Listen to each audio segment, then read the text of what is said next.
Okay, so since I've moved to Oxford and I got this job, I've been very sort of intentional about how I've spent my money. And basically, what I've done is I've just really gone all out on investing in either like health, self improvement related stuff or business related stuff like, camera equipment, um, places to go on vlogs on this other channel that I have, coaching, stuff like that. I've really gone all in on just spending all my money on this stuff, and to the point where I'm really kind of living like paycheck to paycheck. When most people say paycheck to paycheck, what you think of is like you're spending it on like quite a fun life. Like going out or like whatever, you know, expensive meals or whatever, and yeah, you're kind of living quite an indulgent lifestyle.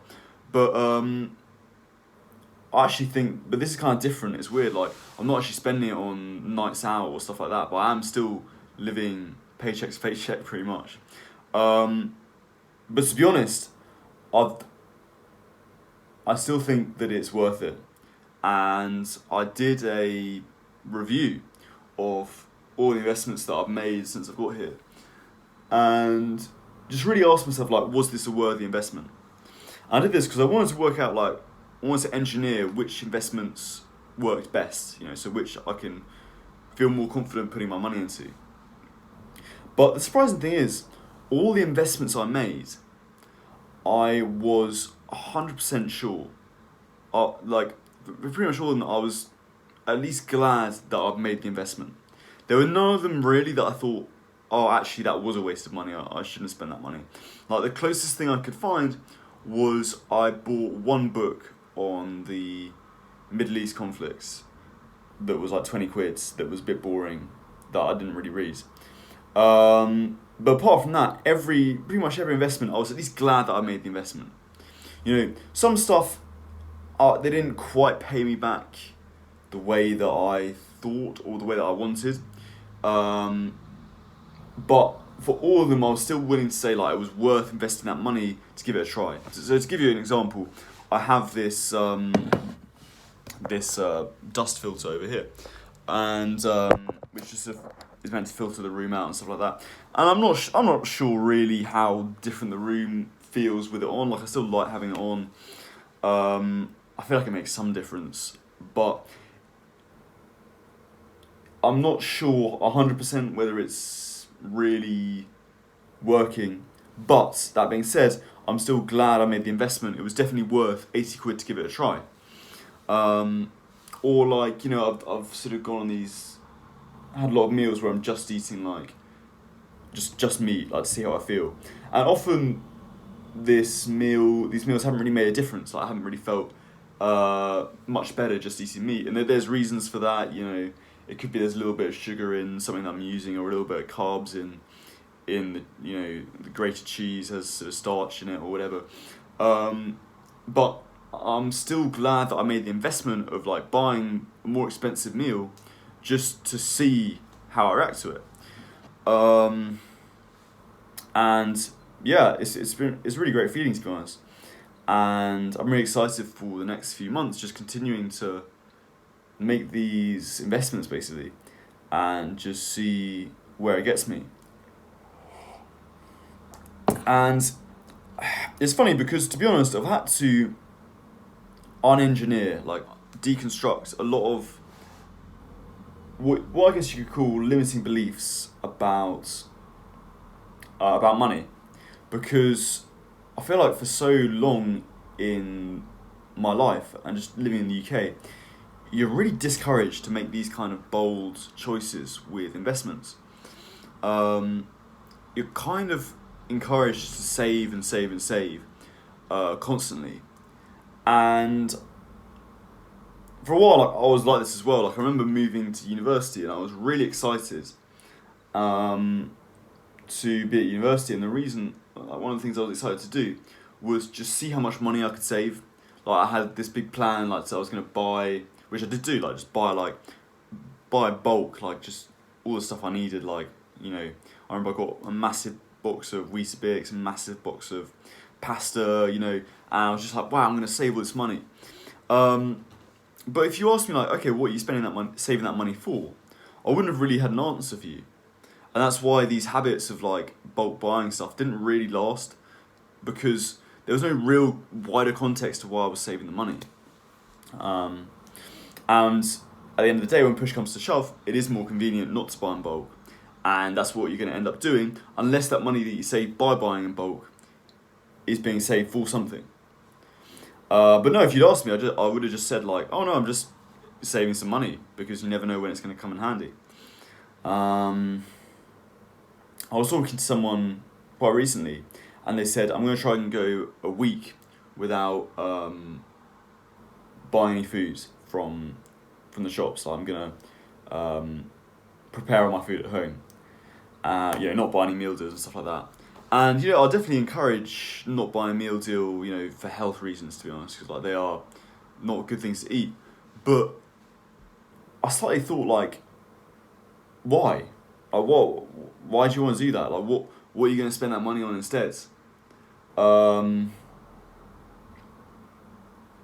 Because, and I kind of know what it's just because you get like a good feeling of like, oh yeah, I've saved my money and stuff like that.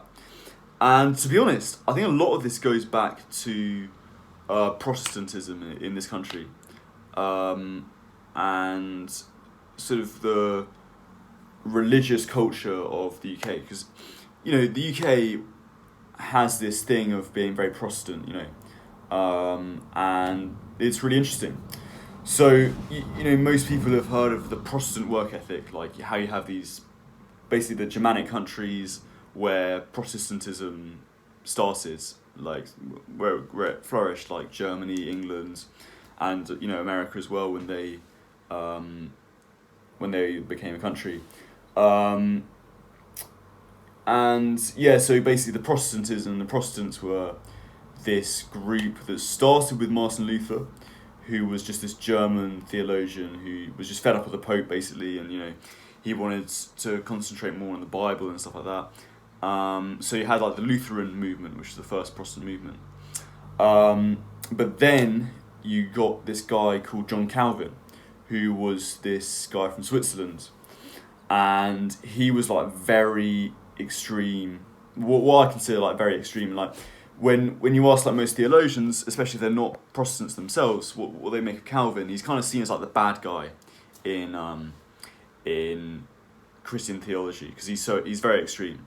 And a lot of guys really like him as well. They think he's a really great writer. But basically what Calvin said is he came along and he just created this. He didn't really intend to, a lot of these guys, they just wanted to sort of reform the church. They didn't really want to start their own movements. But he ended up creating this movement that was still Protestant, but it was separate to Lutheranism, which was called Calvinism. And what John Calvin's basically his big thing was he just really focused on this idea that St. Augustine talks about, who was another another theologian. And he said that basically humanity deserves hell. Like he would use it in that term. Not that humanity's kind of imperfect, not that humanity's fallible and makes mistakes, but that humanity is so imperfect that everyone deserves to go to hell, basically. And this is why Jesus is so great, because he died on the cross, he sacrificed himself so that anyone who believed in him would go to heaven, right? Which is like, that's from the Bible and stuff, and it's an interesting idea that he's that black and white about it, that humanity basically deserves hell. And this form of Protestantism, Calvinism, became like the bedrock for most Protestant churches. So you still do have Lutheran churches here and there, but most churches that teach the Protestant, they're based on the teachings of Calvinism. So like the Presbyterians, I think the Anglicans, like the Church of England as well. I think basically all the Reformed churches, they're Calvinist, and like what all boils down to them is that, yeah, humanity basically deserves hell.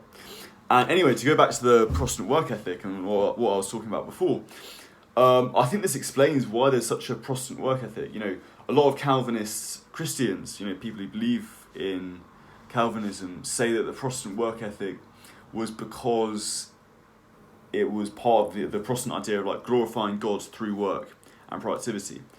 And that's a nice idea. I'm not saying that it's bad that the UK was like a really productive country when it was, you know, super religious and whatever, but I would say that I think it seems to me more obvious that the reason we were so productive, the reason why we had this big industrial revolution and whatever, is because of this Calvinist idea that we all deserve to go to hell. And so we don't really deserve any respite or any rest. We just got to work as hard as we physically can. Because, you know, because we need to get some sense of self-worth. Now, obviously, like, you know, the Calvinists would say, oh, you don't get a sense of self-worth from work, you get it from, you know, Jesus or whatever. But it makes so much sense that that's why we were such a productive country and why the Germans were so productive and the, you know, the Americans as well. It's this Calvinist idea of humanity being essentially deserving of hell. Meanwhile, you know, the Catholics, like, they still kind of believe that, but it's a bit more sort of mysterious, a bit more kind of, there's a bit more sort of wriggle room with it in Catholicism. So, you know, and that kind of goes in line with like the cultures of you know, the Mediterranean cultures that are more Catholic. You know, they're a bit more sort of work-life balance. You know, there's a sort of siesta culture over there. And the Orthodox as well, you know, like the Greeks, the Russians, they're less about working hard in the same way. It's less of a big thing over there. Obviously, there are people who do work extremely hard in those countries, but, you know, especially the Russians, they're very into like they're very sentimental people. They're very they're less concerned about hard work, basically. But anyway, I think our spending culture is ultimately, it comes from the same root as this hard work, this thing of like, you got to work extremely hard because, you know, we're, as humans, we're fallen creatures, we're ultimately undeserving people. I think it's the same thing with spending money. Like, we just kind of think we're not deserving of spending money on ourselves. So, yeah, we just try and spend as little as possible. I think that this is where most people's, you know, crazy plans to save a lot of money comes from. It's downstream from Calvinism and this idea that we're not worthy. Now, you know, obviously, like, most of us aren't Calvinists anymore. You know, most of us don't believe these ideas about Christianity, but it's still there in the background. It still influences us. And yeah, it has this downstream effects. And it's interesting, it felt like when I started making these big purchases, like, you know, buying GoPro and whatever, like, I had to fight past quite a lot of things telling me not to. And at the time I thought that was like, oh, it's me worrying about being able to make it to the end of the month with enough money. But to be honest, I don't think it is. You know, I know how to save money. I know I'm in safe hands. You know, if push comes to shove, I can spend, you know, I know how to save. I can do a bulk food shop and live very cheaply. Like, I've done that plenty of times in my life. And I think the reason I was the reason there was that resistance, to be honest, was more because I just had this feeling of like spending too much money on myself is bad. So yeah, that's kind of where I've ended up with it. But I really do think there's a lot of advantage to living this lifestyle where you invest quite heavily in your self-improvement or in your business. because you just start to. The trouble is, you're gonna spend that money anyway, you know, and this kind of aversion to spending money that we all have, you know, I believe is downstream from Calvinism. It doesn't stop you from spending the money. It stops you from spending the money in a very open and very obvious way. But one way or another, that money is going to leave your bank account. And it's just going to leave it through a more subtle route, basically. Like, I remember when I was at uni, and I was just really big, like I say, really big on spending money, like, on saving money, you know. I would do bulk food shops all the time. Like, I would, you know, go to cheap supermarkets, you know, even though it was, like, very out of my way, and I wasted a lot of time just because I felt like, you know, I'd save money doing that. You know, I certainly wouldn't make, like, a big investment, like spending money on, like, a GoPro or, you know, my business ideas at the time. I mean, it wasn't really business, but, like, I was very into music and stuff like that. I didn't spend any money on the music, you know, despite that being my priority. You know, I wouldn't have spent like £500 on a GoPro back then. And yet I was so broke all the time, and it was just because I wouldn't have any intention behind my money, and so it would just leave my account one way or another. And it was just through silly things like drink, or, you know, just going out, I guess, or just kind of takeaways with friends. And like, I actually think like takeaways with friends, like, that's actually a nice thing to do, but I didn't have a lot of intention behind it a lot of the time. I just kind of, you know, I didn't really think about it. I was just kind of like, oh, this is the time to do it, you know, let's do it, because everyone else is, you know. And yeah, it didn't really stop me from being broke, basically, is what I'm getting at. I just spent it in ways that were more subtle, that I didn't notice. I didn't notice how my money was going out of my bank account. So yeah, basically, what I'm saying, guys, is focus on spending your money with intention. If you're from the UK, or if you're from one of these Protestant heritage countries, and you feel like there's kind of a culture there's kind of awkwardness about spending money, try and break past it. You know, try and understand that if you want to make the best of your life, money is the best way to do it. You know, spending money on the right things and what you spend your time on, they're the only things that are going to free you from the life you don't want, basically. And yeah, if you want more help from me, click the top link in the description. I'm doing some one-on-one coaching, looking to take on some more clients. So if you click that link, you can book a free call with me. It'd be great to hear from you. And apart from that, I'll see you in the next video.